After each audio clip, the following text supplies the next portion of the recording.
أعوذ بالله من الشيطان الرجيم. بسم الله الرحمن الرحيم. السلام عليكم ورحمة الله وبركاته. Apa khabar murid-murid semua? Ustaz harap kamu semua berada dalam keadaan sihat walafiat dan bertenaga untuk belajar pada hari ini. Baiklah, untuk video kali ini kita akan belajar mengenai bidang jawi. Sebelum kita masuk ke dalam tajuk kita ataupun topik kita yang akan kita belajar, seeloknya kita membaca doa terlebih dahulu.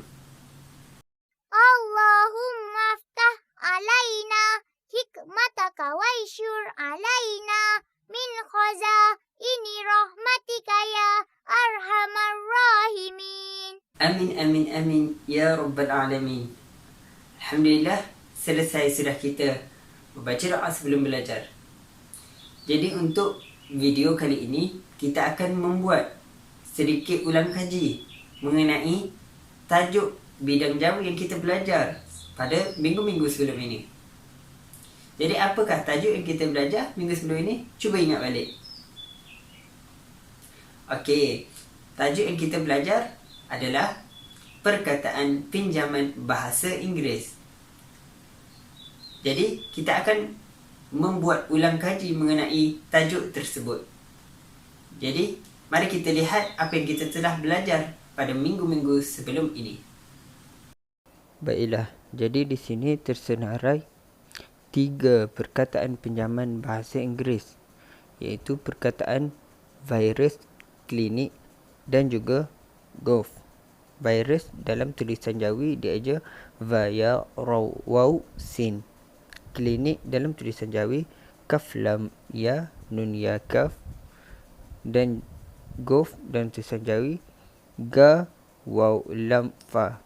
Jadi setiap ejaan yang dieja dalam tulisan Jawi ini dieja satu persatu dari tulisan Rumi. Contohnya macam perkataan virus via rawausin dieja satu-satu. Va dengan V, ya dengan I, Ra dengan R dan seterusnya sampai terbentuk perkataan virus. Jadi untuk minggu pertama kita hanya belajar perkataan pinjaman bahasa Inggeris, iaitu cara mengeja dia, iaitu dieja satu persatu. Dan seterusnya kita belajar pula gugusan huruf konsonan. Gugusan huruf konsonan ni kita belajar ada 2.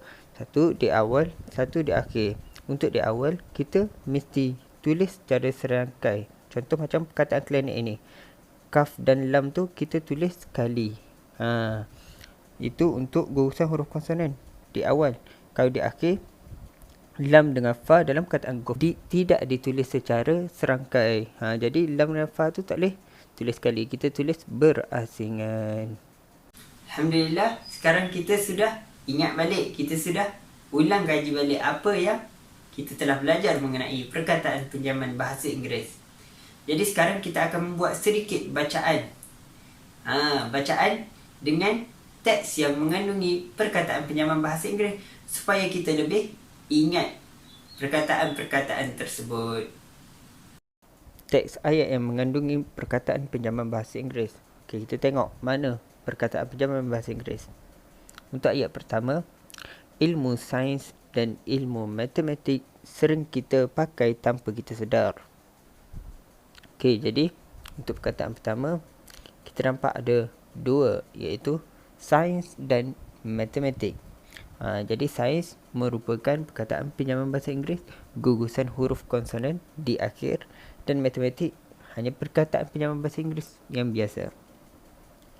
Untuk ayat kedua, teleskop digunakan untuk melihat objek yang jauh jaraknya.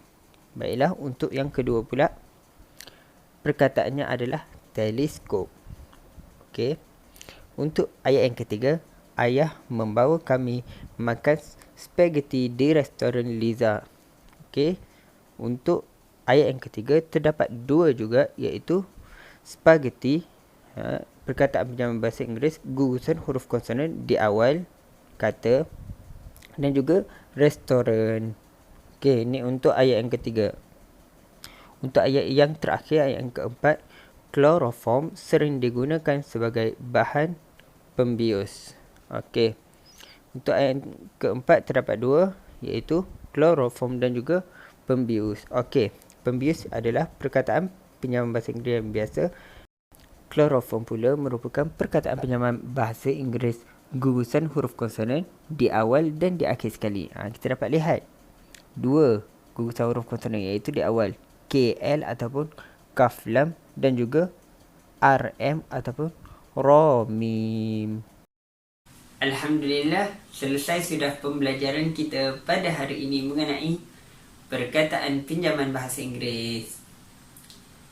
Baiklah, jadi dengan habisnya tajuk kita pada hari ini, habislah tajuk kita mengenai perkataan pinjaman bahasa Inggeris. Jadi, pada minggu yang akan datang, kita akan mempelajari mengenai tajuk baharu pula. Jadi Ustaz berharap kamu sudah ingat dengan amat baiklah pembelajaran kita mengenai perkataan pinjaman bahasa Inggeris. Seterusnya, Ustaz berharap juga kamu sentiasa menggunakan tulisan Jawi dalam penulisan kamu. Jadi, untuk video kali ini, itu sahaja daripada Ustaz. Sekian, terima kasih.